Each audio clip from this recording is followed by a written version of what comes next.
கேள்விகள் இல்லை. ஸோ அதனால் நீங்கள் எல்லாம் ரொம்ப தெளிவாக இருக்கிறீங்கன்னு நான் நம்புகிறேன். சரிங்களா? கேள்வியே இல்லைன்னா என்ன அர்த்தம்? நாங்கள் கேட்க விரும்பலன்னு அர்த்தம். சரி, ஒருத்தவங்க கேள்வி கேட்டிருக்கிறாங்க. ஆன்லைனில் பார்க்கக்கூடியவங்க ஒரு கேள்வி கேட்டிருக்கிறாங்க. அந்த கேள்வி என்ன அப்படின்னா,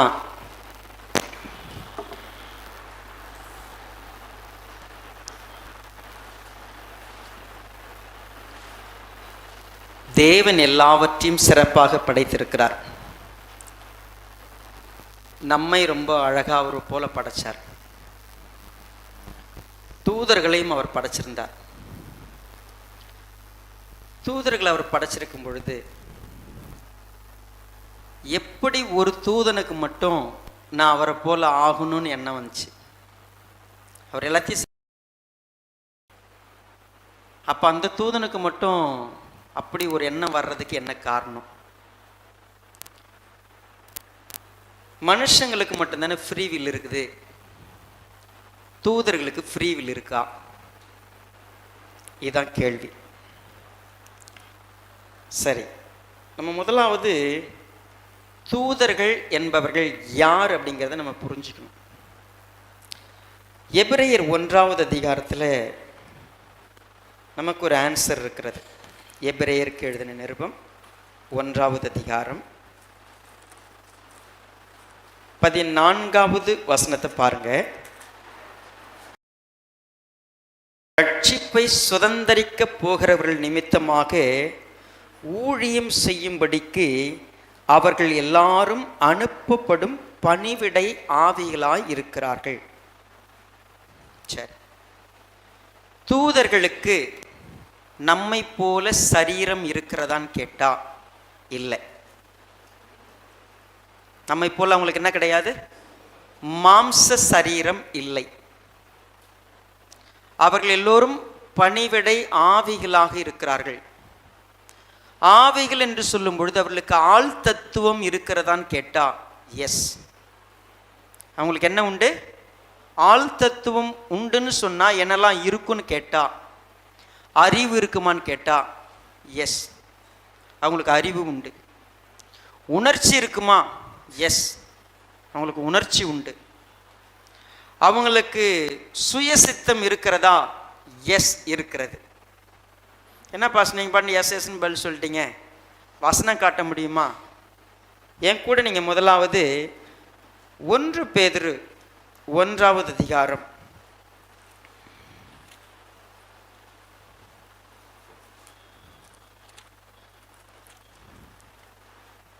12வது வசனத்தை பாருங்க.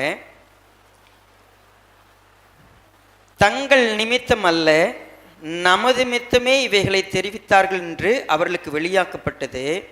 பரலோகத்திலிருந்து அனுப்பப்பட்ட பரிசுத்த ஆவியினாலே உங்களுக்கு சுவிசேஷத்தை பிரசங்கித்தவர்களை கொண்டு இவைகள் இப்பொழுது உங்களுக்கு அறிவிக்கப்பட்டு வருகிறது. இவைகளை உற்று பார்க்க தேவ தூதரும். அவங்களுக்கு ஆசை இருக்குதா? அவங்களுக்கும் ஆசை இருக்குது, அவங்களுக்கும் விருப்பம் இருக்குது. அவங்க விருப்பப்படலாம், அவங்க ஆசைப்படலாம். சரியா? 2வது என் கூட மத்திய எழுதின சுவிசேஷம் 8வது அதிகாரம்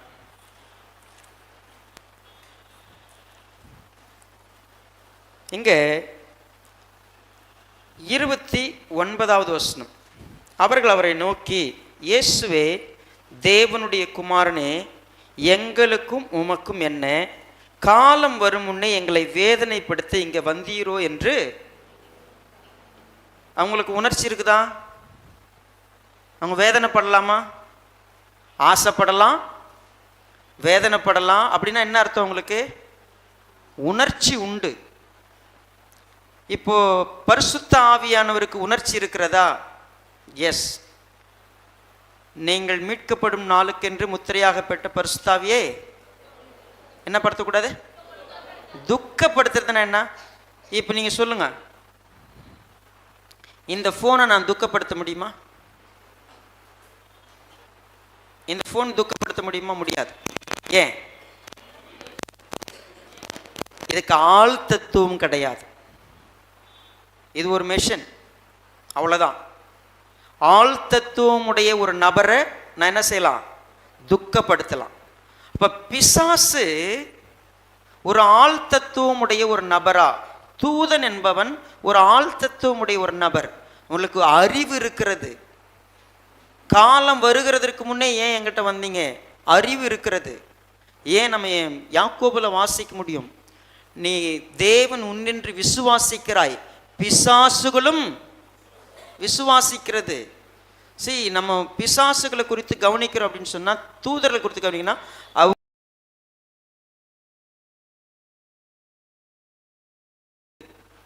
அவங்களால விரும்ப முடியும். ஆனா என்ன விசேஷம்னு கேட்டா, ஒரு தூதர் கூட்டம் மாத்திரம்தான் இந்த மாதிரி தேவனுக்கு விரோதமா எழும்பி நான் அவருடைய ஸ்தானத்தை வேணும்னு சொன்னதுனால தான் அவங்க விழுந்து போனாங்க.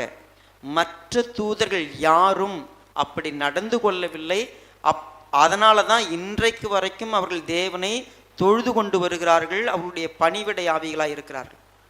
ஸோ ஆகையினால தூதர்கள் விரும்ப முடியுமா? எஸ், அவங்க விரும்பலாம். அவங்களால மாற்றி செயல்பட முடியுமா? முடியும். அவங்களால பாவம் செய்ய முடியுமா? முடியும். பாவம் ஒருத்தரால செய்ய முடியாதுன்னா யாரால மட்டும்தான்? அவ்வளவுதான். தூதரால பாவம் செய்ய முடியுமா? முடியும். ஆனா அப்படி பாவம் செய்த தூதர்களை அவர் என்ன செஞ்சிட்டாரு? தள்ளிட்டாரு.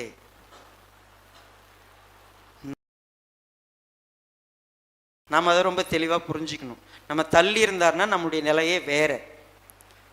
ஸோ ஆகையினால தேவ தூதர்கள் அவங்க அப்படிப்பட்ட நிலையில வர முடியுமா? எஸ். அதனால தான் பிசாசு குறை அவனிடத்தில் கண்டுபிடிக்கும் முன்னாடி வரைக்கும் அவன் எப்படி இருந்தான்? உண்மையாகவே தேவனுடைய திட்டத்துக்குள்ளதான் இருந்தான். ஸோ தேவன் அவனை தள்ளுறதுக்கு முன்னாடி அவன் குறையற்று இருந்தான்.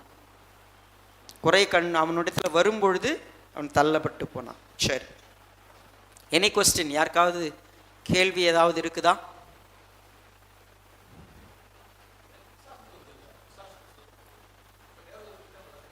தேவதூதர் தான் தேவதூர்ல ஒரு பங்கு தான் பிசாசா மாறினது.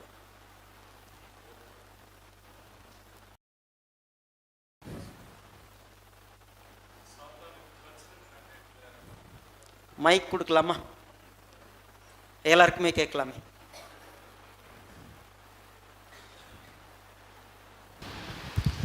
என் கூட 2 தீமோத்தேயு 2வது அதிகாரம் 26. ஒரு நிமிஷம், இதை மட்டும் முடிச்சிடலாம். 2 தீமோத்தேயு 2:26 வசனம் பாருங்க. இதுல ஒரு முக்கியமான பதம் இங்க இருக்கிறது.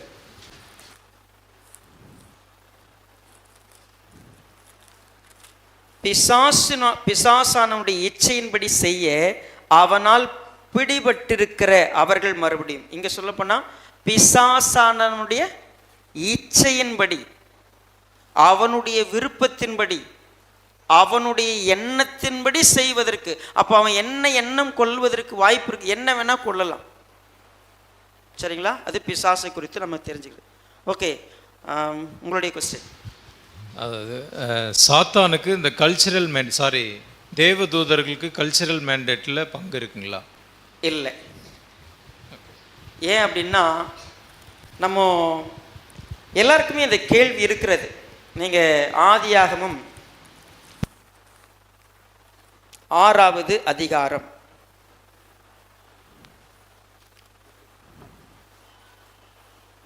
2வது வசனத்தை பாருங்க.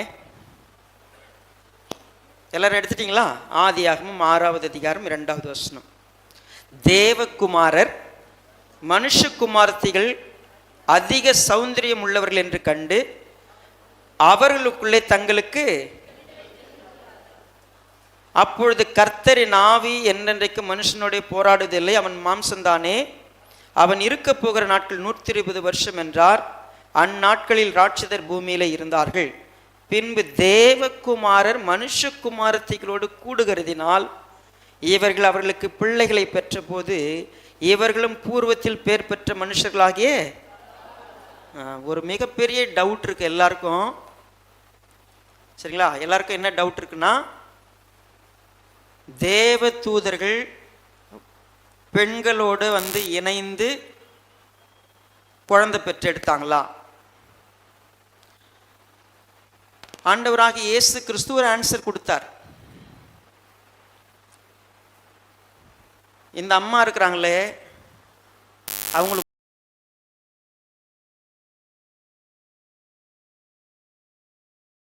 கல்யாணம் பண்ணாங்க. அப்புறம் பரலோகத்தில் யாருக்கு பொண்டாட்டியா இருப்பான்னு ஒரு கேள்வி. நீங்க ரொம்ப தப்பா யோசிக்கிறீங்க. பரலோகத்தில் என்ன கிடையாது? கொல்வனையும் இல்லை, கொடுப்பனையும் இல்லை. அவங்க யார மாதிரி இருப்பாங்க?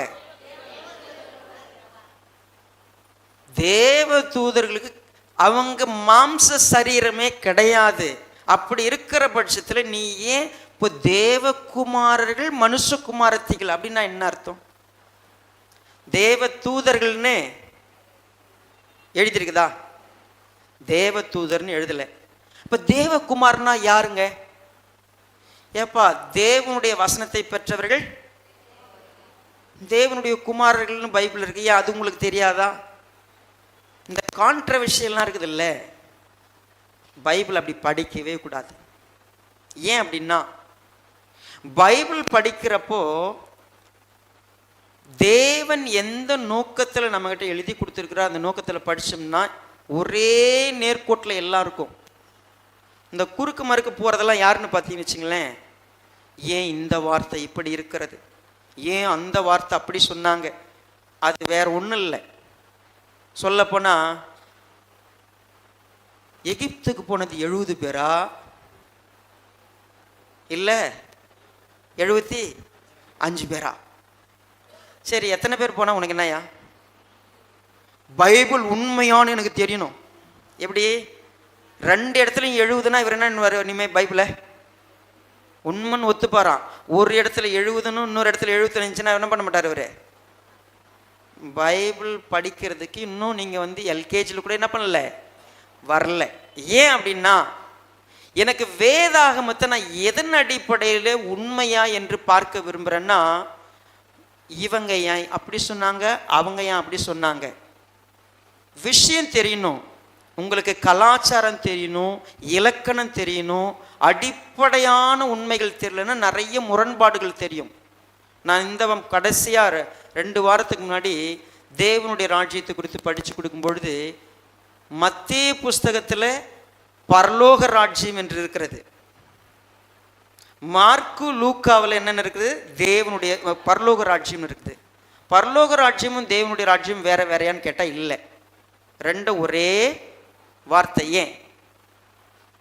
மத்தேயு யூதர்களுக்காக எழுதும் பொழுது அவர் எழுதும் பொழுது பரலோக ராஜ்யங்கிற வார்த்தையை ஏன் பயன்படுத்தினார்னா, தேவன்னு சொல்ல அவங்க தயங்குவாங்க. தேவனுங்கிற பதத்தை யூஸ் பண்ண மாட்டாங்க. யூதர்களுக்கு வாசிக்க கொடுக்கும்போது தேவன் இருந்துச்சுன்னா அமைதியாக 3 நிமிஷம் நின்றுடுவான், வாசிக்க மாட்டான். ஏன் அப்படின்னா, உன் தேவனாகிய கர்த்தருடைய நாமத்தை வீணிலே அடிக்கடி ஒரு பேரை சொல்லக்கூடாதுன்னு அவன் எடுத்துக்கிட்ட விதியும். ஸோ அவங்களுக்கு புரியறதுக்கு அவர் என்ன பண்ணார், பரலோக ராஜ்யன்னு எழுதினார். இங்கே தேவனுடைய ராஜ்யம் இருக்குது, இங்கே பரலோகருடைய ராஜ்யம் இருக்குது. எப்போ பைபிள் தப்பா?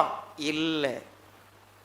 தயவு செய்து வேதாகமத்தில் ஒரு குறை கூட இன்ஃபாலியபிள், அதில் வந்து ஒரு குறையை கூட நம்ம கண்டுபிடிக்க முடியாது. குறைன்னு நீங்களா சொல்லிக்கலாம், ஆனால் அது குறை கிடையாது.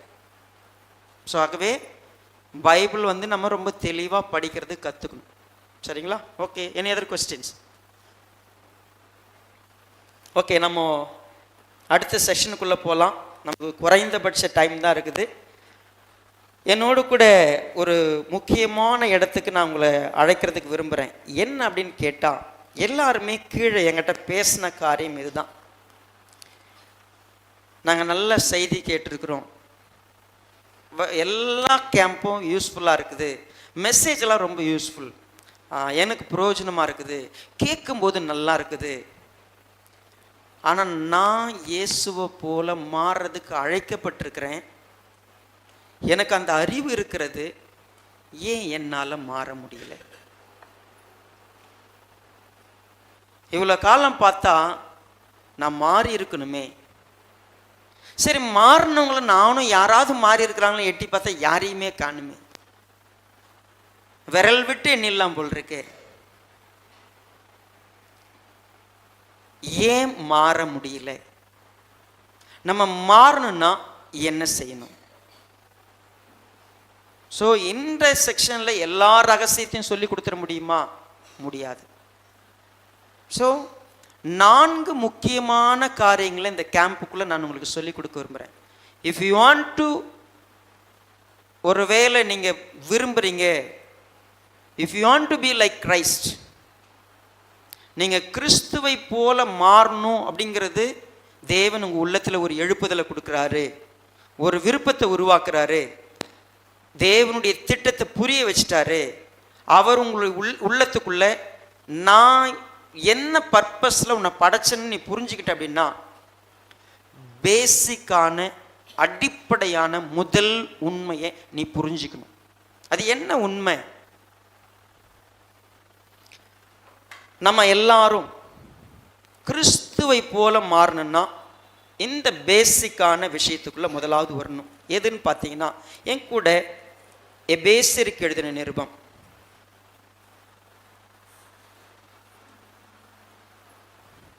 4வது அதிகாரம்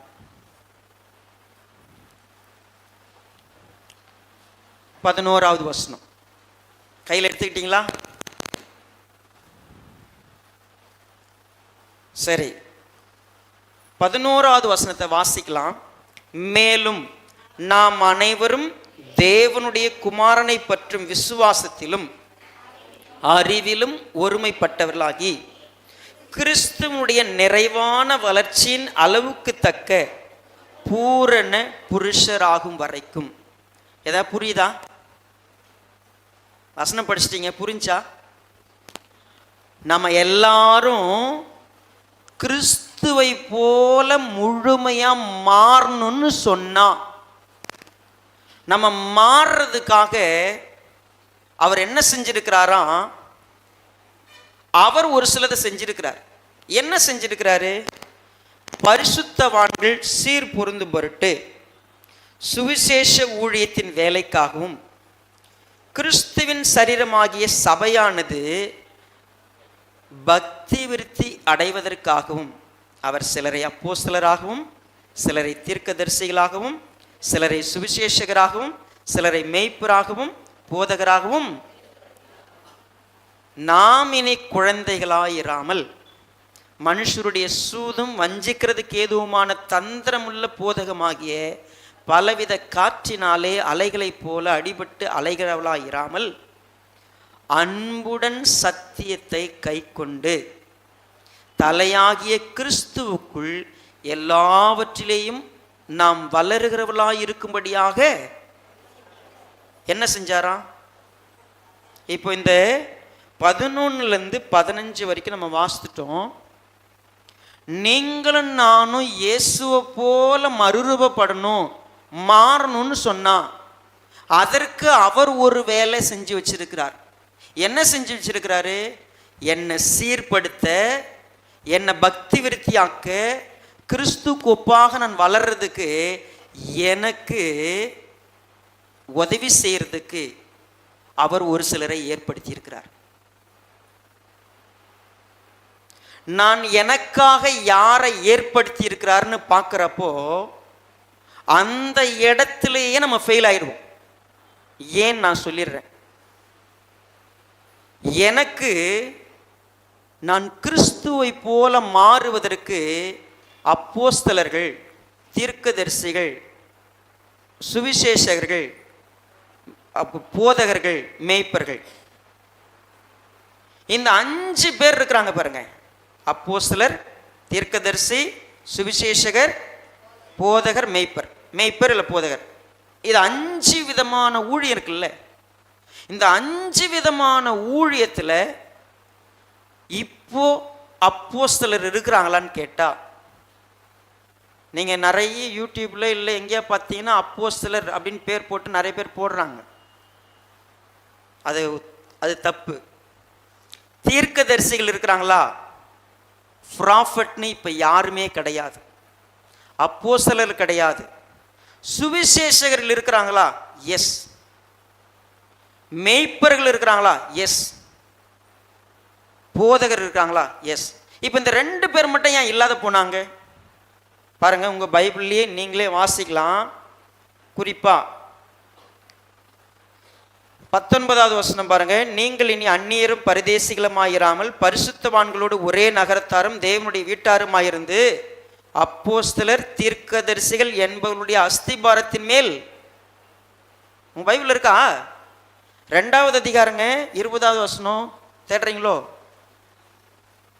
எபேசியர் 2:20. அப்போஸ்தலர் தீர்க்கதரிசிகள் என்பவர்களுடைய. சரி, எல்லாரும் எத்தனை பேர் நீங்களாம் இங்கே வீடு கட்டணவங்க இருக்கிறீங்க? நீங்கள் சொந்தமாக வீடு கட்டணவங்க இருக்கிறீங்களா? அஸ்திபாரம் எது வரைக்கும் போடுவீங்க? தரமட்ட வரைக்கும் தானே அஸ்திபாரம். அதுக்கு மேலே போட்டுன்னு போகிறது அஸ்திபாரமா? அதுக்கு மேலே கட்டினா கட்டடம். நான் கிறிஸ்துவ போல மாறணும்னா அப்போஸ்தலர்கள் தீர்க்கதரிசிகள் என்பவர்கள் என்னுடைய அஸ்திபாரம். அவங்க எல்லாம் எங்க இருக்கிறாங்க? இந்த பைபிள்ல இதோட முடிஞ்சிருச்சு. அதுக்கு மேல கட்டுற கட்டடத்தை தான் இப்ப யார் கட்ட போறது? சுவிசேஷகர், போதகர், மேய்ப்பர். ஒரு கட்டடமா கட்டணும்னா அஸ்திபாரம் தேவை. அப்போ அப்போஸ்தலரும் தீர்க்கதரிசிகளும் அஸ்திபாரம் ஆயிட்டாங்க. அதுக்கு இயேசு கிறிஸ்து என்னவா இருக்கிறாரு? மூளைக்கல். அவர் தான் ஸ்டார்டிங், அவர் தான் துவக்கம். அவர் கூட சேர்ந்த அஸ்திபாரமா அப்போஸ்தலர் தீர்க்கதரிசிகள். இப்ப யாராவது அப்போஸ்தலர்னு சொன்னா அவங்க தேவனால அனுப்பப்பட்டவங்க இல்லை. யாராவது தீர்க்கதரிசின்னு சொன்னா அவங்க தேவனால அனுப்பப்பட்டவங்க கிடையாது. ஏன்னா வேதாகமம் தெளிவா சொல்லிடுச்சு. ஜஸ்ட் இங்க வர்றதுக்கு முன்னாடி ஒரு சின்ன வீடியோ பார்த்துட்டு இருந்தேன்.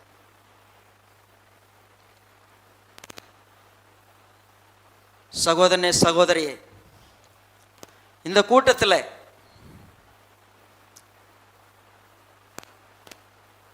நீங்க ஏதோ ஒரு குழந்தை பராமரிப்பு நிறுவனத்தில் வேலை செய்றீங்க,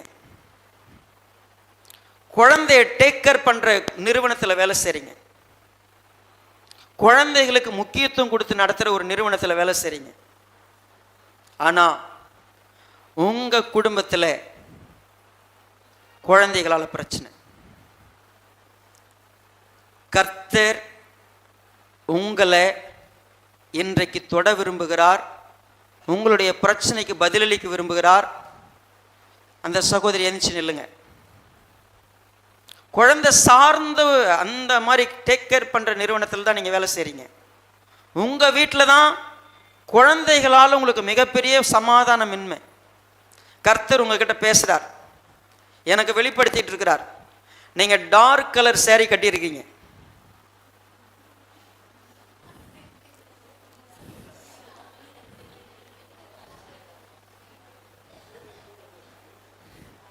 இன்னைக்கு இப்படி தான் தீர்க்கதரிசிகள் பேசிட்டு இருக்கிறாங்க. ஹலோ, டார்க் கலர்ல கட்டி இருக்கிறது ரூத் தான் குழந்தைங்க மத்தியில் வேலை செய்கிறா. கருப்பு கலர்ல கட்டிட்டு வர உட்காந்துருக்கிறா. கிருபாவாலையும் கரிஷ்மாவாலையும் ஒரே பிரச்சனை. கர்த்தர் ஒன்று என்ன பண்ண போறாரு? சரி கவனிங்க.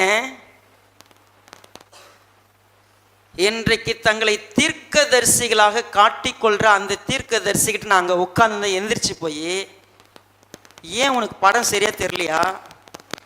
அது என்ன கலர் சாரி? அந்த அம்மா பேரு எந்த வரிசையில் உட்கார்ந்துருக்குறாங்க? ஏன் அந்த அம்மா கிட்ட நேராக உன்னால பேச முடியாது? ஜனங்க மத்தியில் இங்கே ஃபிலிம் காமிட்டிட்டு எனக்கு ஜெயமேரி சிஸ்டருக்கு பிரச்சனைன்னு கர்த்தர் என்கிட்ட சொன்னாருன்னா ஜெயமேரிக்கு பிரச்சனை தானே என்கிட்ட சொல்லுவாரு. சேலத்திலிருந்து வந்திருக்கிற ஒரு நபர்னா எது என்ன அதுக்கு அர்த்தம்? அது ஏன் யாரை ஏமாத்துறீங்க? ஆண்டவர் பேரை வச்சு ஏமாத்தணுமா? ஜெயமேரி சகோதரிக்கு பிரச்சனை, பேரை சொல்லுவாரு. அங்க என்ன பிரச்சனைன்னு சொல்லுவாரு. அவர் என்ன பண்ண மாட்டார் தெரியுமா? நீ சீமோன் என்னுகிற ஒரு நபர், அவன் தோல் பதனிடுவான், அது என்ன தெரு, எந்த இடம், நேரா போ, தெளிவா சொல்லுவாரு. அவர் என்ன பண்ண மாட்டார் தெரியுமா? மங்களா தெரியுது, டார்க்கா தெரியுது. அது என்ன நிறுவனம்? குழந்தைகளுக்காக வேலை செய்கிறது யூனிசெஃபாக இருக்கலாம், குழந்தைகளுக்காக வேலை செய்கிறது கம்பேஷனாக இருக்கலாம். நிறுவனத்து பேரை சொல்லு. நீ அந்த நபர் இங்கே தான் உட்கார்ந்துருக்கிற கர்த்தர் ஏன் சொல்ல முடியாது தெரியுமா? செல்வி, கர்த்தர் உங்கள்கிட்ட பேசிட்டேன்னா இங்கே 10 இங்கே 7-8 செல்வி இருப்பீங்க, ஒரு செல்வி எந்திரிச்சிடும். குழந்தைகளுக்காக வேலை செய்யணும். உங்கள் வீட்டில் குழந்தைகளால் தான் பிரச்சனைனா உண்மையாகவே ரூத்துக்கு பிரச்சனை தான். எந்திரிமான ரூத் தான் எந்திரிச்சு நிற்கணும். சொல்லுங்களேன். என்னைக்கு மக்களை வஞ்சிக்கிற ஊழியம், கர்த்தரை பேரை வச்சு தீர்க்கதரிசினி ஏமாத்திக்கிட்டு இருக்கிறாங்க. போகிற போக்கில் அடிச்சு விட்டல 1 10ல் 1 அங்கே வரும். எப்படி ஜோசியக்காரெல்லாம் பொழைச்சிக்கிட்டு இருக்கிறான்? அவனுக்கு தொடர்ந்து மக்கள் எப்படி போக முடியுது அவங்ககிட்ட? அவன் 10ல் 2 ஜெயிக்கும். நிச்சயமா அவன் பொழப்பு ஓடும். தீர்க்க தரிசன வேலைலாம் அதெல்லாம் இல்லை. உங்கள் வீட்டில் எப்போ நீங்கள் பால் காசுவீங்க, எப்போ பொங்கும், எப்போ நீங்கள் இதெல்லாம் கர்த்தருடைய வேலை இல்லை. கர்த்தருடைய வேலை எது தெரியுங்களா? தீர்க்கதரிசிகள், அப்போஸ்தலர்கள் சத்தியத்தை எஸ்டாப்ளிஷ் பண்ணிட்டாங்க. திரும்ப சொல்கிறேன், பவுல் பேசக்கூடிய சத்தியத்தை தான் நாம் பேசணுமே ஒழிய, பேதுரு பேசினதை தான் நாம் பேசணுமே ஒழிய, வேதத்தில் இருக்கிறது தான் நாம் பேசணுமே ஒழிய, கர்த்தர் இப்பொழுது வெளிப்படுத்தி கொண்டிருக்கிறார், கர்த்தர் இப்பொழுது பேசி கொண்டிருக்கிறார்னு சொல்ற ஓநாயை விட மோசமான உலக நபர் வேற யாரும் இல்லை. இங்க நிக்கிறப்போ உங்க வீட்டில் என்ன நடக்குதுன்னு என்கிட்ட காட்டுறாருன்னா தேவன் பட்சபாதம் உள்ளவர். நான் அப்படிதான் பொய்யா அவருக்கு சாட்சி சொல்றேன். உங்க வீட்டில் நடக்கிறது என்கிட்ட சொல்லணும்னா நான் என்ன ஏஜென்ட் அவருக்கு? அது அப்படி கிடையாது. நிறைய இன்னைக்கு கர்த்தர் பேரை வச்சு ஏமாத்திக்கிட்டு இருக்கிறாங்க. இன்னைக்கு மக்களை சூறையாடிக்கிட்டு இருக்கிறாங்க. என்ன வேணும் உங்களுக்கு? உங்க பணம் வேணும், உங்களுடைய பொருள் வேணும். நீங்க கர்த்தரை பேரை வச்சு உங்க சொத்து, கவனிங்க, உங்க சொத்தை வித்து கொடுக்கணும் அவங்களுக்கு. நீங்க என்ன செய்றீங்களோ தெரியாது, சர்ச்சை கட்டணும், எதை செய்யணும், நீ கொடுத்தே ஆகணும். யாரோ சொன்னாங்க இப்போ சமீபத்தில், நான் அதை கேட்கும்போது, ஊழியக்காரன் ஒரு விஷயத்துக்கு பணம் வாங்காமல் போகாமல் நிற்கிறான்னு கேள்விப்பட்டதுலேருந்து எனக்கு உண்மையாக இது என்ன வாழ்க்கை? இன்றைக்கு கிறிஸ்தவம் அங்கே போயிடுச்சு. நாம் இப்போ என்ன பார்க்க போகிறோன்னா, கிறிஸ்துவை போல மாறுறதுக்கு அவர் ஊழியக்காரர்களை ஏற்படுத்தினாராம். இன்னைக்கு இருக்கிற ஊழியக்காரன் சரியா தப்பா? இந்த செஷனில் ஒப்புரவாகுதலின் ஊழியத்தை வைத்து கொண்டிருக்கிற நபருக்கும் தேவன் பேரை வைத்து பொழப்பு நடத்துகிற ஊழியக்காரனுக்கும் வித்தியாசம் தெரிஞ்சே ஆகணும். யார் ஊழியக்காரன்? எல்லாரும் ஊழியக்காரங்களா? தடி எடுத்தவங்களாம் தண்டல்காரன் ஆயிட்டான். ஒரு 2 வருஷம் சர்ச்சைக்கு போயிருந்தா போதும், அவருக்கு திடீர்னு ஒரு அபிஷேகம் இறங்கிடுது, எனக்கு கர்த்தர் ஊழியத்தை கொடுத்துட்டுறார், நான் இனிமே இந்த ஏரியாவை நான் பார்த்துப்பேன். என்னத்துக்காக? என்ன தெரியும்? எதுவும் தெரியாது. ஊழியம்னா தேவன் கொடுக்கிறதா இருக்கணும். தேவன் ஏற்படுத்துகிறார். Is appointing. இட்ஸ் நாட் என்னுடைய சொந்த விருப்பம் இல்லை. நான் நினைச்ச உடனே ஊழியக்காரனா வருது. ஸோ பேசிக் ஸ்டெப் என்னன்னு கேட்டா, உங்களையும் என்னையும் கிறிஸ்துவை போல மாற்றுவதற்கான ஒரு போதகர், மேய்ப்பர் எனக்கு அவசியம். முதல் பாயிண்ட் இது. சரியான ஒரு ஊழியக்காரனுக்கு கீழே நான் இருக்கணும்.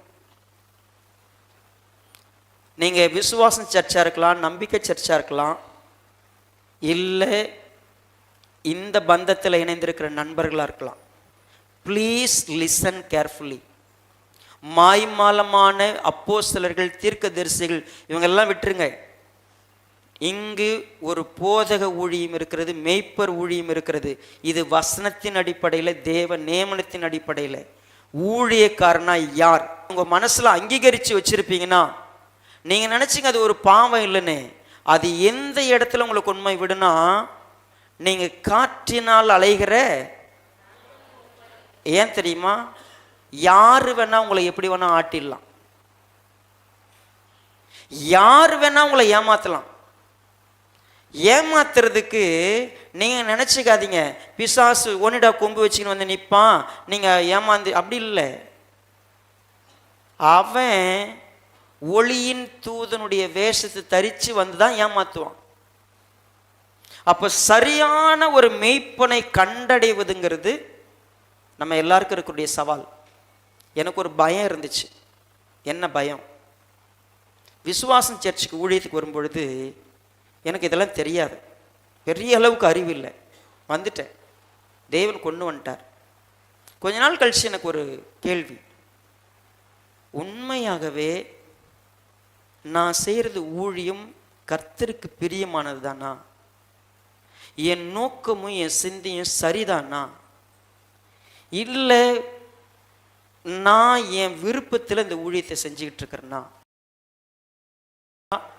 நான் என் விருப்பத்துக்கு வந்துட்டேனா. இந்த பேசேஜ் எல்லாம் என் ஊழியத்தை உறுதிப்படுத்தியதையும் தேவன் செயலாற்றுவதையும் பார்க்க முடிஞ்சிச்சு. ஸோ என் கூட நீங்கள் ரீட் பண்ண போறீங்க. நீங்களும் நானும் கிறிஸ்துவுக்கு ஒப்பாக மறுரூபப்படணும்னா,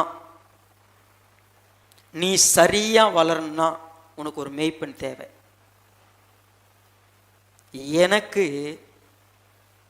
நான் என் வாழ்க்கையில் பெற்ற பாக்கியத்தில் பெரும் பாக்கியமாய் கருதுவது, எனக்கு கிடைச்ச கிரேஸ்லேயே பெரிய கிரேஸாக கருதுவது என்னுடைய பாஸ்டர். ஏன் அப்படின்னா, என்னை செதுக்கி கொண்டிருக்கிறார். என்னை எப்படி செதுக்குவார்னு உங்களுக்கு தெரியாது. ஒரே ஒரு லெட்டர் 12 முறை கரெக்ட் பண்ணப்பட்டிருக்குது. ஒரு லெட்டர். இப்போல்லாம் மெயிலே பேசிக்கிறோம். நேரடியாக இருந்தோம்னா பிரிண்ட் அவுட் எடுத்துகிட்டு அவர் ரூமுக்கு போகணும். போயிட்டு வரும்போது பாஸ்டருங்கெல்லாம் பேசிப்போம். என்ன பேசிப்போம்னா, யார் பேப்பரில் அதிக ரெட் இருக்குது, எப்படி யார் பேப்பரில் அதிக ரெட் இருக்குது, எந்ததுலாம் நிறைய கரெக்ஷன், எந்தில் கொஞ்சம் கம்மியான கரெக்ஷன், சந்தோஷப்பட்டுக்காத, அடுத்த முறை எடுத்தும்போ உனக்கு அதிகமாக இருக்கும். பாஸ்டர் எப்படி கரெக்ட் பண்ணுவார் அப்படின்னா, யார் 2வது முறை திருத்தத்துக்கு வர்றாங்களோ அவங்கள எக்ஸ்ட்ரா பண்ணுவார். 3வது முறை திருத்த போகிறவங்களுக்கு இன்னும் எக்ஸ்ட்ரா பண்ணுவார். ஃபஸ்ட்டு முறையோட ஓகேன்ட்டு போயிட்டாங்கன்னா 2வது அவங்ககிட்ட திருத்தவே மாட்டார். நீங்கள் புரிஞ்சுக்குங்க. நான் உன்னை எழுதி எடுத்து போய் இது சரியாக பாஸ்ன்னு கேட்டேன்னா அவர் திருத்தி கொடுப்பாரு. நான் திருத்திட்டு திரும்பி போய் மறுபடியும் கரெக்ஷன் பண்ணுங்கன்னு சொன்னோம்னா மறுபடியும் எக்ஸ்ட்ரா கரெக்ஷன் பண்ணுவார். 3வது முறை போனால் இன்னும் கரெக்ஷன் பண்ணுவார். 4வது முறை போனால் இன்னும் பண்ணுவார். ஏன் அதை முறையே பண்ணியிருக்கலாமேன்னு எனக்கு மைண்டில் தோணும்.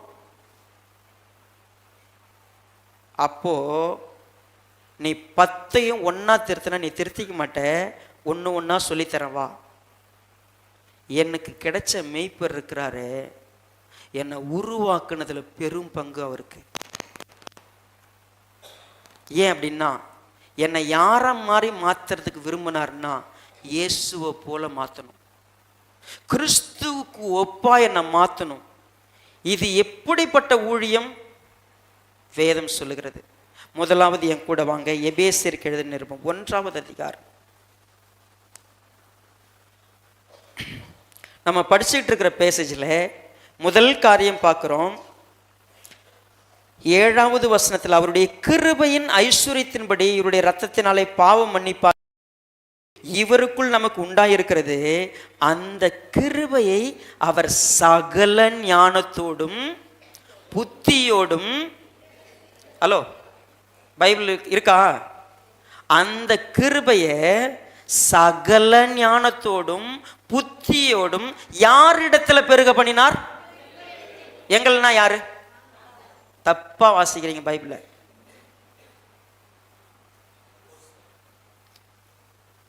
தேவன் இப்படிப்பட்ட ஒரு காரியத்தை ஏற்படுத்தி இருக்கிறாருங்கிற ஞானமும் புத்தியும் பவுல் என்ன சொல்றாரு, எங்க கிட்ட பெருக பண்ணார்.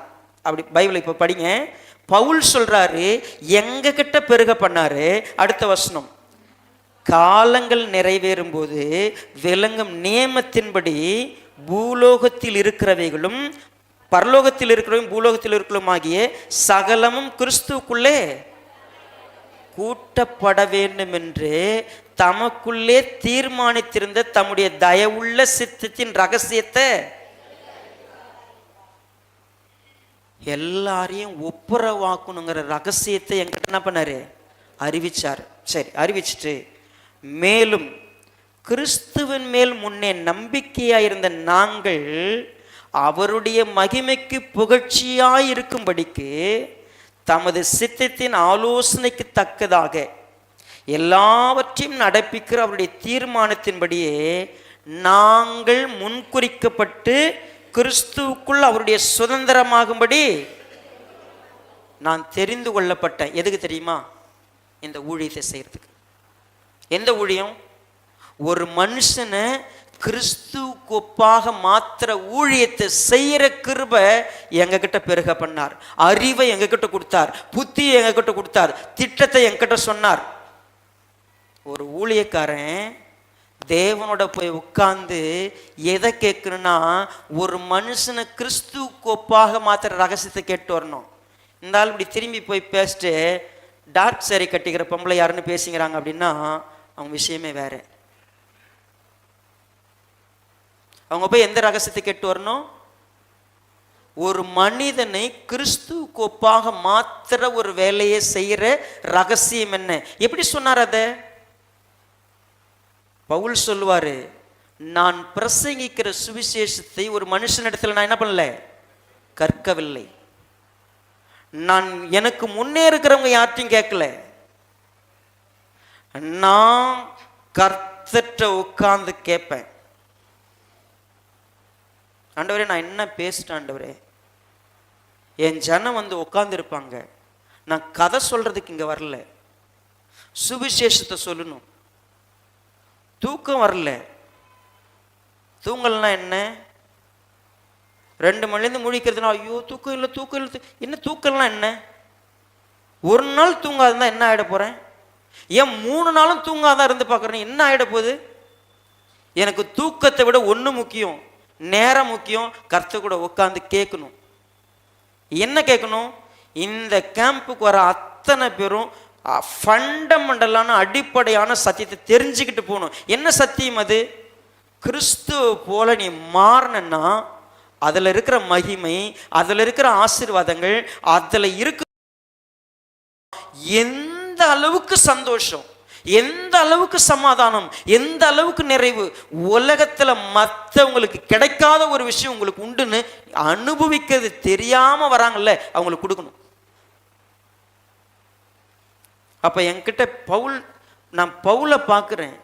பவுல்கிட்ட என்ன ஸ்பிரிட் இருந்துச்சு, பவுல்கிட்ட என்ன கிருபை இருந்துச்சு, பவுல்கிட்ட என்ன பெருகி இருந்துச்சு, நான் உட்கார்ந்து அதை பெற்றுக்கொள்ள பார்க்கிறேன். பவுல்கிட்ட இருந்தது என்னுடைய பாஸ்டர் கிட்ட பார்க்கிறேன், என்னுடைய பாஸ்டர் கிட்ட எங்கிட்ட பார்க்கிறேன். நீங்க நல்லா கவனிச்சு பாருங்க. எரேமியாவை படிச்சா நான் எரேமியாவை போலவே இருக்க விரும்புவேன். எரேமியாவுடைய ஆவி எப்படி பிரசங்கம் பண்ணும், எசேக்கியேல் எப்படி பேசுவாரு, ஓசியா எப்படி பேசுவாரு, யோசேப்பு யாரு, நான் எல்லாவற்றையும் எனக்குள் உள்வாங்க பார்க்கிறேன். நான் இந்த பைபிளை எதுக்கு படிக்கிறேன்? என் வாழ்க்கை அவங்கள போல இருக்கணும்னு படிக்கிறேன். ஊழியம்னா என்ன? சும்மா வியாபாரம் பண்ற ஊழியத்துக்கெல்லாம் நான் அதுக்கு அப்படி ஒரு இடத்துக்கு போகாம என்னை பாதுகாத்த தேவனுக்கு நான் நன்றி சொல்றேன். என்ன ஊழியத்தை கர்த்தர் கொடுத்தாரு? அநேகம் பேர் ஏற்பட்டிருக்கிறாங்க, நிறைய பிரசங்கமா இருக்கிறாங்க, நிறைய போதகள் இருக்கிறாங்க. ஆனா பவுல் சொல்றாரு, கர்த்தர் எனக்கு ஒரு ஊழியத்தை கொடுத்தார். என்ன ஊழியம் அது? மறுபடியும் கொலேசியர் 1வது அதிகாரம், கொலேசியர் 1:25 வசனம் பாருங்க. ஆதி காலங்களுக்கும் தலைமுறைகளுக்கும் மறைவாயிருந்து இப்பொழுது அவருடைய பரிசுத்தவான்களுக்கு வெளியாக்கப்பட்ட ரகசியமாக தேவ வசனத்தை பூரணமாய் தெரியப்படுத்துகிறதற்கு உங்கள் பொருட்டு தேவனால் எனக்கு அளிக்கப்பட்ட உத்தியோகத்தின்படியே நான் அந்த சபைக்கு ஊழியக்காரனானேன். சரி, புறஜாதிகளுக்குள்ளே விளங்கிய இந்த ரகசியத்தினுடைய மகிமையின் ஐஸ்வர்யம் என்னதென்று தேவன் தம்முடைய பரிசுத்தவான்களுக்கு தெரியப்படுத்த சித்தமானார். உங்க பைபிள் இருக்கா பாருங்க. கிறிஸ்துவானவர் மகிமையின் நம்பிக்கையாக உங்களுக்குள் இருப்பதே அந்த எந்த மனுஷனையும் இல்லை. பைபிள் இல்லையா? வாசிக்கலாமா சேர்ந்து? எந்த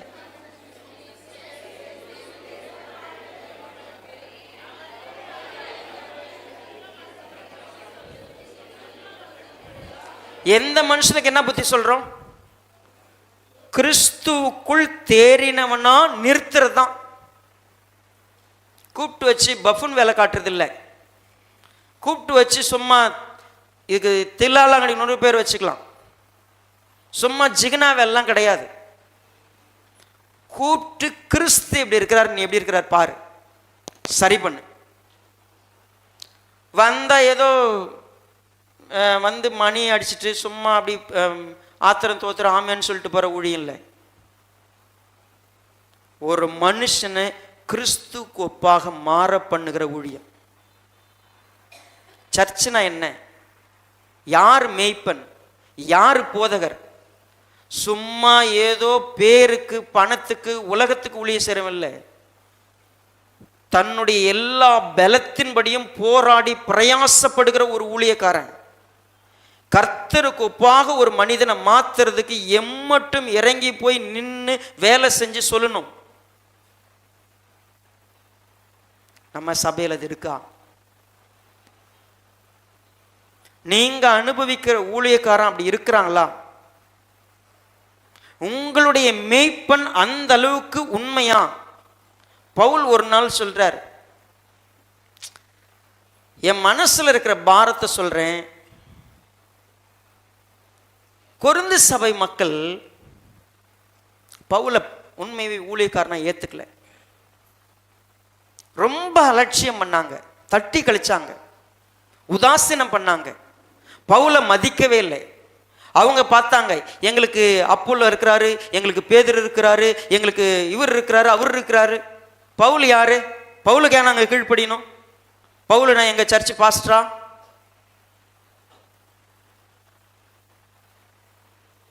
பவுல் எழுதினார் 2 கொரிந்தியர் 11வது அதிகாரத்தில்.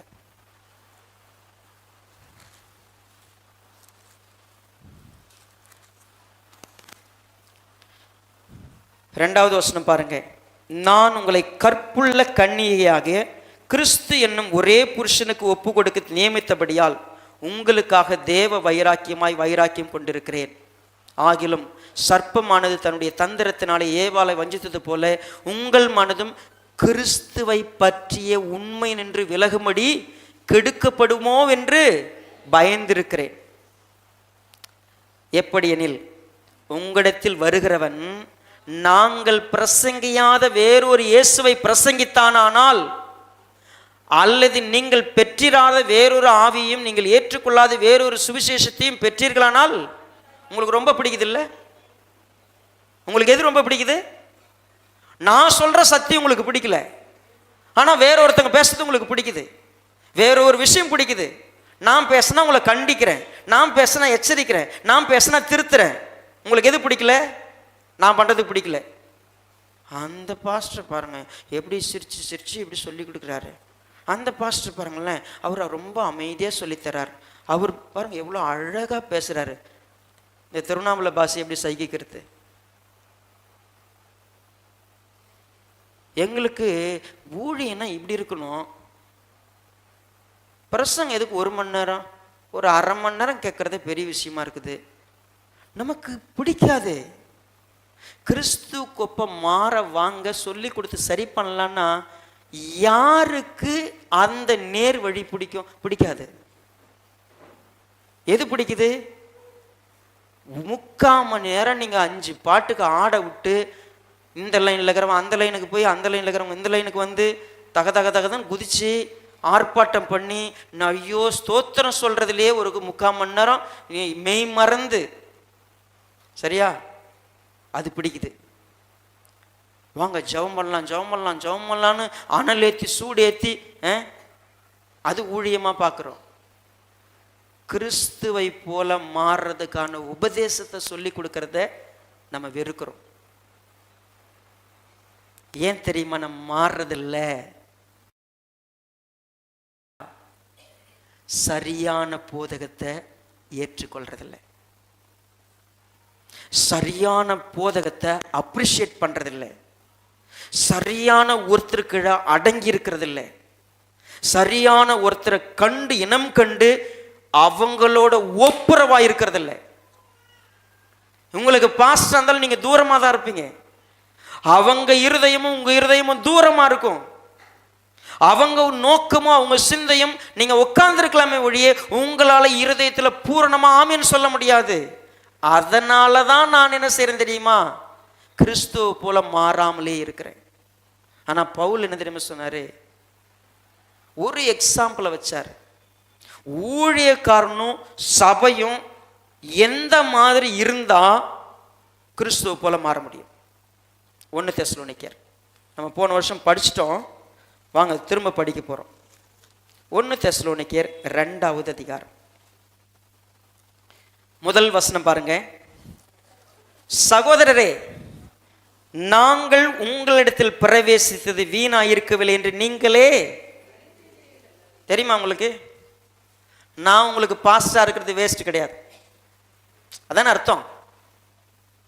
நான் உங்களுக்கு ஊழியக்காரனா இருக்கிறது வீணாவல சொல்ல முடியுமா? நான் ஊழியக்காரனா இருக்கிறது, நான் பாஸ்டா இருக்கிறது, நான் போதகரா இருக்கிறது வீணாவே போல. ஏன்னா நான் வரும்பொழுது எப்படி வந்தேன் அப்படின்னா, உங்களுக்கு தெரிந்திருக்கிறபடி முன்னே பிலிப்பு பட்டணத்தில் நாங்கள் பாடுபட்டு நிந்தை அடைந்திருந்தும் வெகு போராட்டத்தோட தேவனுடைய சுவிசேஷத்தை உங்களுக்கு சொல்லும்படி நம்முடைய தேவனுக்குள் தைரியம் கொண்டிருந்தோம். எங்கள் போதகம் வஞ்சகத்தினாலும் துராசினாலும் உண்டாகவில்லை, அது கபடம் உள்ளதாயும் இருக்கவில்லை. சுவிசேஷத்தை எங்களிடத்தில் ஒப்புவிக்கத்தக்கதாய் தேவன் எங்களை உத்தமர் என்று எண்ணினபடியே நாங்கள் மனுஷருக்கல்ல, எங்கள் இருதயங்களை சோதித்திருக்கிற தேவனுக்கே பிரியமுண்டாக தைரியமா சொல்றேங்க. நான் இப்போ சொன்னேன்ல ஒரு பாஸ்டர் பேசினாருன்னு, இதெல்லாம் பேசிட்டு நம்ம எந்திரிக்கல. நான் உங்ககிட்ட போய் சொல்ல, நான் தேவனுடைய பிரசன்னத்தில் நின்று சொல்கிறேன், உண்மையை சொல்கிறேன். ஏம்மா எந்திரிக்க மாட்டேங்கிறீங்க? அந்த அம்மா அப்பயும் எந்திரிக்கல. கடைசியில் டார்க் கரியர் சாரின்னு சொல்லி பார்த்தாரு, அப்பயும் எந்திரிக்கல. அப்புறம் சொன்னார், இன்னும் ஒரு அடையாளம் சொல்கிறேன், ரைட் சைட் நெஞ்சில் உங்களுக்கு பிரச்சனை இருக்குது, கர்த்தர் இப்போ உங்களை தொடுறார், இந்த வலி நீங்குது. யாருக்கு இந்த ஷோல்டர் சைடில் இந்த நெஞ்சு பகுதியில் பின்பக்கத்தில் வலி இருக்குது அவங்க தான் எந்திரிங்க. அப்பயும் அந்த அம்மா எந்திரிக்கல. அதுக்கப்புறம் எந்திரிச்சிச்சா என்னன்னு எனக்கு தெரியாது, அதுக்குள்ளே டைம் ஆயிடுச்சு, க்ளோஸ் பண்ணிட்டு வந்துட்டேன். கபடத்தோட, வஞ்சகத்தோட, துராசையோட, பணத்தாசையோட ஒருத்தவங்களை எனக்கு சாதகமாக்கிறதுக்காக ஊழியக்காரங்க எவ்வளவு மோசமா இருக்கிறாங்கன்னு சொல்றேன். கர்த்தருக்கு அவங்கள ஒப்புவித்து மாத்துறாங்களோ இல்லையோ, தங்களுக்கு சங்கிகளாக அடிமைகளாக மாத்திர ஊழியக்காரங்க தான் எவ்வளோ பேர். எல்லாம் பாஸ்டர் பாஸ்டர் என்ன சொல்றாரோ அதுதான். நம்ம சபையில அப்படிதான் பேசுறோம். நீங்க இன்னும் அதுல இருந்து விடுபட்டு வெளியே வரணும்னு நான் எதிர்பார்க்கிறேன். பாஸ்டர் சொல்றது இல்லது. பாஸ்டர் நமக்கு நீங்க பரலோகத்துக்கு கூட்டு போறவர் இல்லை. பாஸ்டர் ஒரு வேலைக்காரன். என்ன வேலைக்காரன்? கிறிஸ்துவுக்கு ஒப்பாக உங்களை வடிவமைக்கிற ஒரு வடிவமைப்பாளர். அவ்வளவுதான். அவர் சொல்லிக் கொடுக்கலாம், அவங்களை திருத்தலாம், மாத்தலாம். அவர் வேலை அது. அந்த ஊழியத்தை யார் தெரியுமா செய்றார்? தேவன் செய்றார். யார்கிட்ட? இவங்கிட்ட கொடுத்தா அதை சரியா செய்வான். இவன் ஃபெய்த்ஃபுல்லா செய்வான். சுயநலத்துக்கு வேலை செய்ய மாட்டான், பணத்துக்கு செய்ய மாட்டான், பேருக்கு செய்ய மாட்டான், புகழுக்கு செய்ய மாட்டான், எந்த விதத்திலையும் என்னுடைய ஊழியத்தை கெடுக்க மாட்டான்னு யாரை நம்பினாரோ அவங்க கிட்ட கொடுத்தார். நீங்க தீமோத்தேயுல வாசிக்கலாம், எபேசியர்ல வாசிக்கலாம், கொலேசியர்ல வாசிக்கலாம், இங்க 1 தெசலோனிக்கே அவர் சொல்றாரு, என்னை உத்தமன் நினைச்சு என்கிட்ட கொடுத்தார், எனக்கு அந்த அறிவை பெருக பண்ணார். இந்த ஊழியம் சாதாரணதில்லை. யார் உண்மையா செய்வா, யார் உத்தமமா செய்வா, சுயநலம் இல்லாம செய்வா, தன்னை சாக்ரிஃபைஸ் பண்ணி யார் செய்வா, அவங்க தான் ஊழியக்காரனா முடியும். எல்லாரும் கிடையாது. ஸோ அப்போ நமக்கு ஒரு ஊழியக்காரன் வேணும், எனக்கு ஒரு பாஸ்டர் வேணும், எனக்கு ஒரு மேய்ப்பன் இருக்குன்னா அவன் தன்னல மற்றவனா இருக்கணும், அவன் உண்மையாவே உத்தமனா இருக்கணும், எந்த எதிர்பார்ப்பும் இல்லாம சத்தியத்தை சொல்லி கொடுக்கிறவனா இருக்கணும், இரவும் பகலும் பிரயாசப்படுறவனா இருக்கணும். பவுல் எக்ஸாம்பிள் சொல்றார், நாங்கள் என்ன பண்ணல, உங்களுக்கு தெரிந்திருக்கிறபடி ஒரு காலம் இச்சகமான வார்த்தைகளை நான் என்ன பண்ணல, வசனங்களை சொல்லல, பொருளாசையுடையவர்களாய் மாயம் பண்ணவும் இல்லை. யார் சாட்சி அதுக்கு? தேவன் சாட்சி. சரி, குறிப்பா உங்களிடத்திலாவது மற்றவர்களிடத்திலாவது மனுஷரால் மகிமையை நாங்கள் என்ன பண்ணல, தேடலை. அது 6வது வசனம். 7வது வசனம், உங்களிடத்துல ரொம்ப அன்பா நடந்து பால் கொடுக்கிற தாயானவள் தன் பிள்ளைகளை காப்பாற்றுகிறது போல நாங்கள் வாஞ்சையா இருந்து தேவனுடைய சுவிசேஷத்தை உங்களுக்கு கொடுத்ததும் அல்லாமல் நீங்கள் எங்களுக்கு பிரியமானவர்கள் எங்கள் ஜீவனையும் உங்களுக்கு கொடுக்க. விசுவாசி கிட்ட இருந்து என்ன பறிச்சுக்கலான்னு நினைக்கிற ஊழியக்காரன் இல்ல, விசுவாசிக்கு என்ன கொடுக்கலான்னு நினைக்கிற ஊழியக்காரன். விசுவாசி கிட்டது என்ன வாங்கலாம் அப்படின்னு பார்க்கிற ஒரு ஊழியக்காரன் இருக்கிறான்னா அவங்க என்ன சொல்லிக்கலாம், கர்த்தருக்காக தான் வாங்குறோம், இதுக்காக தான் வாங்குறோம்.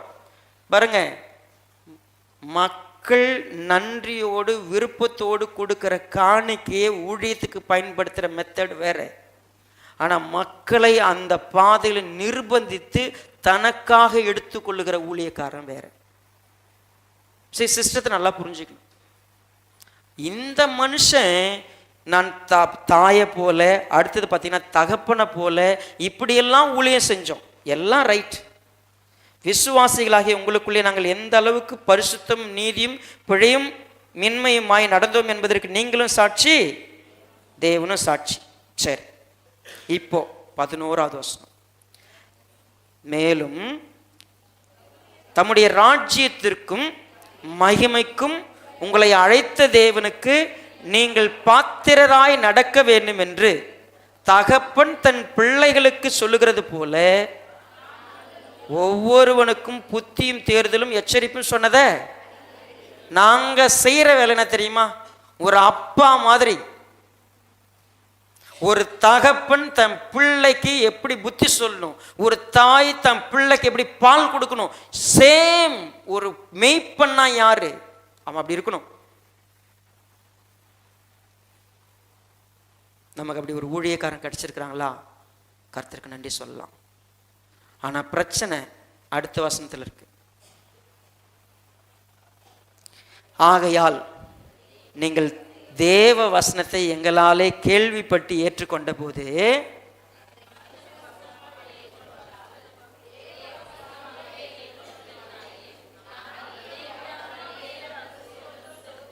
ஒரே ஒரு ஆஸ்பெக்ட், தேவன் இந்த பாஸ்டர் மூலமா என்கிட்ட பேசுறார், இந்த மேய்ப்பன் மூலமா என்கிட்ட இடைப்படுறார், என்ன இந்த மேய்ப்பன் மூலமாய் கிறிஸ்துவுக்கு ஒப்பாக மறுரூபப்படுத்துகிறார்னு நம்புற நம்பிக்கை வேணும். முழுசா நம்பணும். எப்ப நம்பலாம்? ஒரு ஊழியக்காரன் யாருன்னு பார்க்கணும், அளவு எடுக்கணும். இவன் சரியானவனா பொய்யானவனா எப்படிங்க கண்டுபிடிக்கிறது? ஈஸி. ஒரே ஒரு எக்ஸாம். உங்களுக்கு டைஃபாய்டு இருக்குதா இல்லையான்னு என்ன பண்ணணும்? என்ன டெஸ்ட்? அது வைடால் டெஸ்ட் எடுக்கணும். சர்க்கரை என்ன அளவுன்னு எப்படி எடுக்கிறது? என்ன டெஸ்ட்? அது ஒரு டெஸ்ட் பண்ணால் தெரிஞ்சது இல்லையா? அப்படி குத்தி எடுத்து மீட்டரில் பார்த்தா எத்தனை நம்பர் இருக்குதுன்னு சொல்ல, சுகர் இருக்குதா இல்லையா. ஒரு ஊழியக்காரன் தேவனால் நியமிக்கப்பட்டவனா அவனே ஊழியக்காரன் தான். கண்டுபிடிக்குது, ஏதாவது டெஸ்ட் இருந்துச்சுன்னா கண்டுபிடிச்சிடலாமா? வாய்ப்பு இருக்கா? இருக்குது. உங்க பைபிள்ல தான் இருக்கு. 1 யோவான் 4வது அதிகாரம். ஊழியக்காரன் சரியா தப்பா? 1 யோவான் 4. பிரியமானவர்களே, உலகத்தில் அநேக கள்ளத்தீர்க்கதரிசிகள் தோன்றியிருப்பதனால் எல்லா ஆவிகளையும், அந்த ஆவிகள் தேவனால உண்டானவைகளோ என்று என்ன பண்ணுங்க, நீங்க டெஸ்ட் பண்ணி தெரிஞ்சுக்குங்க. தேவன் ஏற்படுத்தினாரா அவங்களேவா? டெஸ்ட் வச்சு எடுத்துக்கலாம். என்ன டெஸ்ட் அது? குறிப்பா பாருங்க, அவங்க யாருன்னு கேட்டா, மாம்சத்தில் வந்த இயேசு கிறிஸ்துவை அறிக்கை பண்ணுகிற எந்த ஆவியும் தேவனால உண்டாயிருக்கிறது.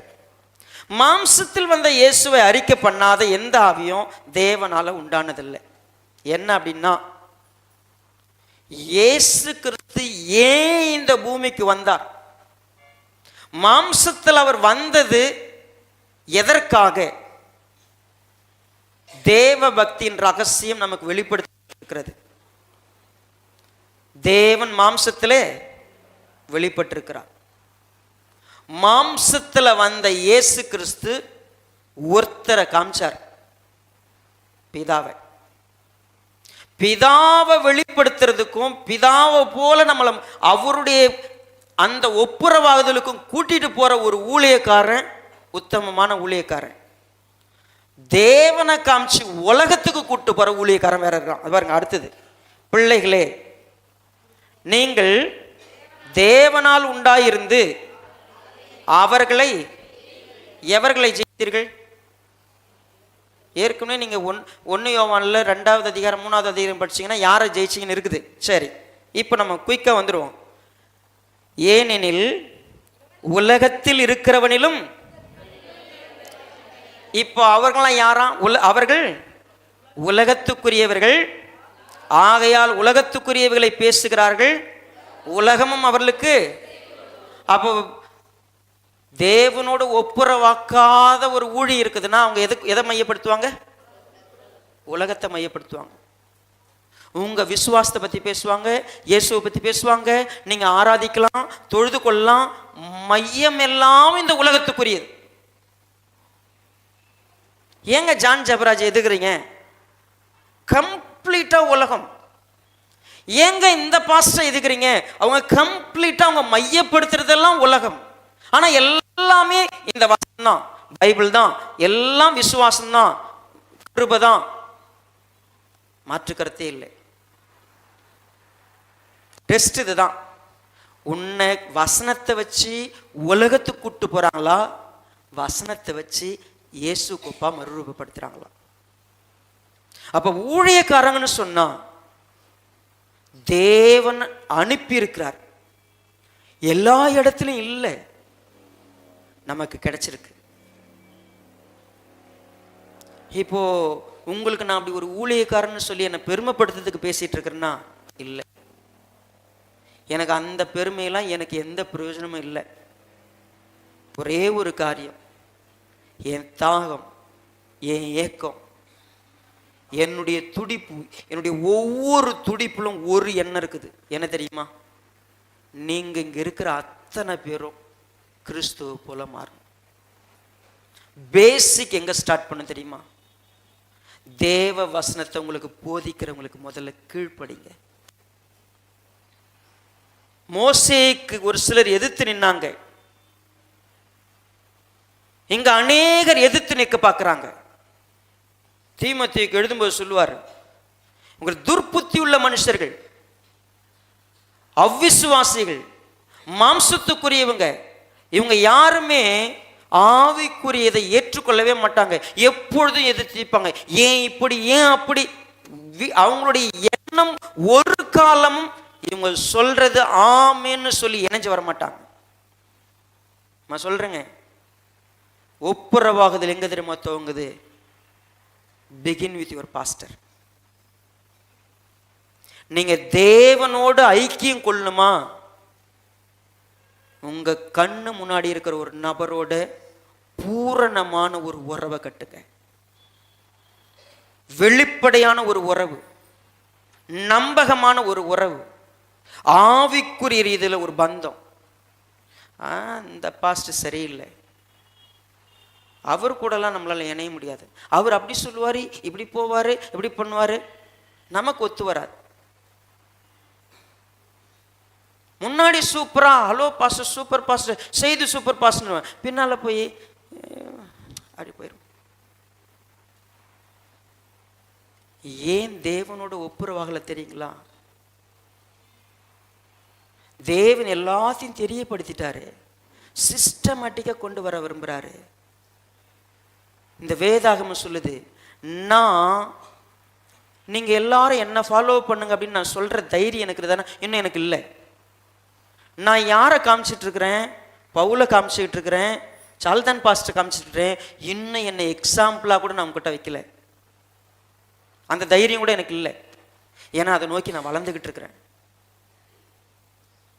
பவுல் சொல்லுவாரு, நான் கிறிஸ்துவை பின்பற்றுவதை போல நீங்கள் என்ன பின்பற்றுங்க. ஃபாலோ மீன்னு சொன்னாரு, என்னை இமிட்டேட் பண்ணுங்க, தைரியமா சொன்னாரு. தனி மனித வழிபாடு இல்லை.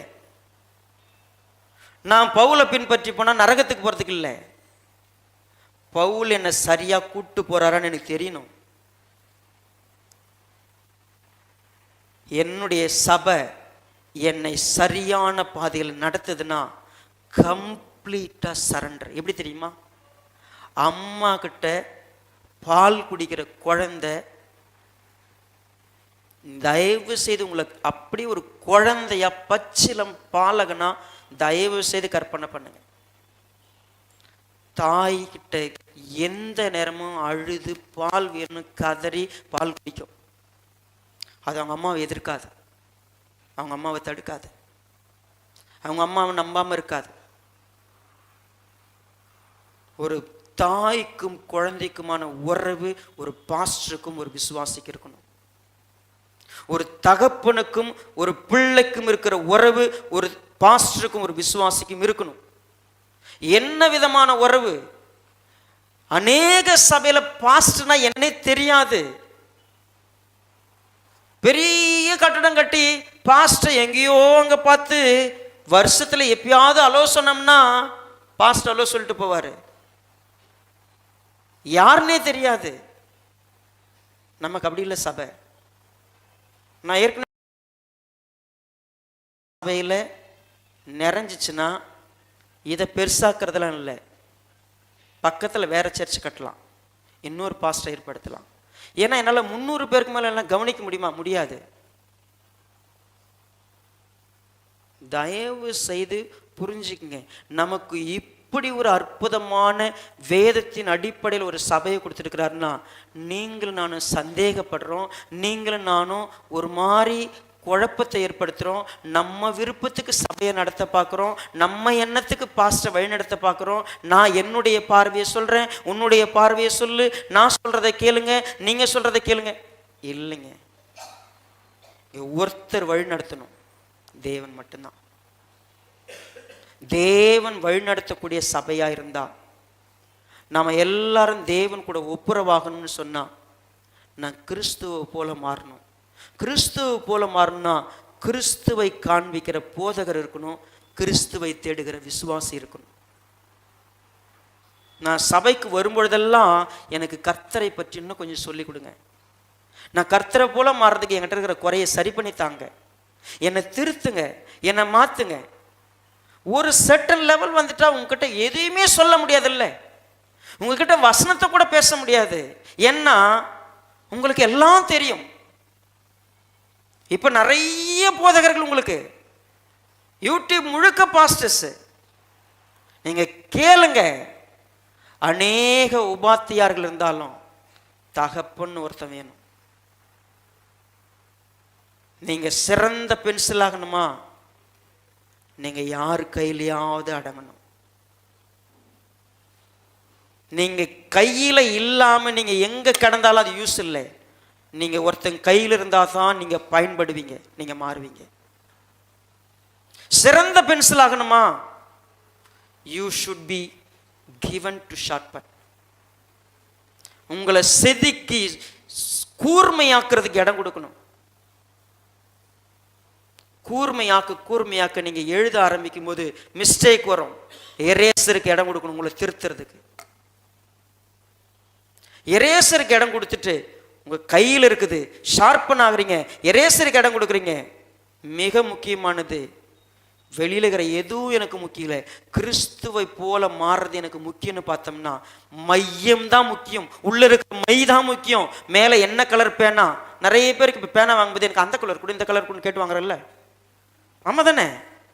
இந்த கலர் கொடுங்க, அந்த கலர் வாங்கினா அந்த கலர்ல எழுதுமா? ஒரே ப்ளூ கலர் தான், சரியா? நல்லா புரிஞ்சுங்க. ஒரு பாஸ்டர் எல்லாருக்கும் டீ கொடுத்தார். ஒரு 20 மாணவ வாலிபர்கள் எல்லாரும் டீ குடிக்க வந்தாங்க. அப்போ பார்த்தீங்கன்னா சில்வர் கிளாஸில், கப்பில், எல்லாத்துலேயும் இருந்துச்சு. எல்லோரும் நீங்கள் போய் அந்த காஃபிகளை போய் எடுத்துங்க, டீக்கு போய் எடுத்துங்க அப்படின்னாங்க. எல்லாம் ஓடி போய் அழகாக இருக்கிற கப்பை தேடி தேடி எடுத்துருக்குறாங்க. எல்லாம் எடுத்துட்டாங்க. அவங்க ஒருத்தனுக்கு பார்த்தா சில்வர் டம்ளர் வந்திருக்குது, ஒருத்தனுக்கு மண்பானை வந்திருக்குது, ஒருத்தனுக்கு நல்ல அழகான ஜாடி. அவன் எடுத்து அப்படியே எல்லாரும் கூடயே பார்த்தியா அப்படியே அப்படி உள்ள எழுந்த எல்லாமே ஒரே காப்பி தான், சரியா? மண்பானையில் ஊற்றுனதும் அதே காப்பி தான், கண்ணாடி ஜாடியில் ஊற்றுனதும் அதே. உனக்கு உள்ள இருக்கிறது முக்கியமா மேல இருக்கிறது முக்கியமா? நான் வந்தது என்னது, அதை விட்டோம். காப்பி குடிக்கிறதே விட்டாச்சு, கப்பை தேடுறதுல போச்சு. உள்ள இருக்கிறது ரொம்ப முக்கியம், மேல இருக்கிறதுல முக்கியம் இல்லை. கடைசியா உன்னை எங்க வச்சாலும் எங்க எழுதினாலும் எழுதணும். நீ நீ பெஸ்டா மாறுவ. மீண்டும் மீண்டும் நமக்கு சொல்லப்படுறது காரணம் தெரியுமா? நம்மளை உருவாக்குறதுக்கு அற்புதமான ஒரு வழிமுறை ஏற்படுத்தி இருக்கிறார்.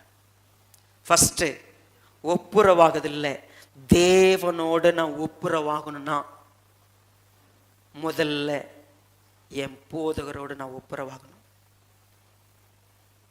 எந்த போதகரோட? அந்த கேள்விக்கு ஆன்சர் இருக்குது. மறுபடியும் சொல்றேன், உங்க போதகர் உலகத்துக்கு உங்களை இழுத்துட்டு போனா, உங்களை ஏமாத்தினா, பணத்தாசை பிடிச்சவனா, சுயநலம் நிறைஞ்சவனா, தன்னலம் இல்லாதவனா, ஒருவேளை இந்த இடத்துல இருக்கிறான்னா ப்ளீஸ் டிஸ்மிஸ்ஸிங். அப்படி ஒரு பாஸ்டர் இருக்கக்கூடாது. பாஸ்டர்னா இப்படிதான் இருக்கணும்.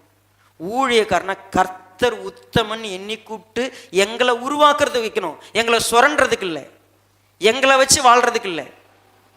அப்படி ஒரு சர்ச்சில் இருந்தால் அந்த சர்ச்சுக்கு நீ போவாத. உன்னை வளர்க்காத ஒரு சர்ச்சில் நீ இருக்கிறன்னா அது பேர் சர்ச்சே கிடையாது. நீ வேணா திருப்தியா போயிட்டு வந்துக்கலாம், அது மேட்டர் இல்லை. உன்னை திருத்துறது, உன்னை உருவாக்குறது கர்த்தருடைய திட்டமே அதுதான். இன்னைக்கு எல்லாம் மறந்துட்டாங்க. சர்ச்சை காப்பாற்ற பார்க்குறாங்க, சபை பேரை காப்பாற்ற பார்க்குறாங்க. கிடையாதுங்க. மீண்டும் சொல்கிறேன், உங்களுக்கு ஒரு நல்ல மேய்ப்பன் இருந்தா உறவை கட்ட பாருங்க. நீங்கள் அங்கே கட்ட ஆரம்பிச்சா அடுத்தது எங்கே போகிறோம், உறவு எங்கே மேம்படும், முழுசும் கர்த்தர் நம்மகிட்ட பேச போகிறார். ஸோ ப்ளீஸ் ஒவ்வொரு வார்த்தையும் கவனமாக ஆய்வு செய்யுங்க. கர்த்தர் நமக்கு தெளிவு கொடுப்பார். கண்கள் முடிச்ச போகலாம். இரக்கமுள்ள நல்ல பிதாவே, ஆசீர்வதிக்கப்பட்ட இந்த வேலைக்காய் ஸ்தோத்திரம். தேவரீர் எங்களுக்கு கொடுத்திருக்கிற உன்னதமான பாக்கியத்துக்காக நன்றி. எங்களுக்கு நீ கொடுத்திருக்கிற ஊழியக்காரர்களுக்காய் நன்றி.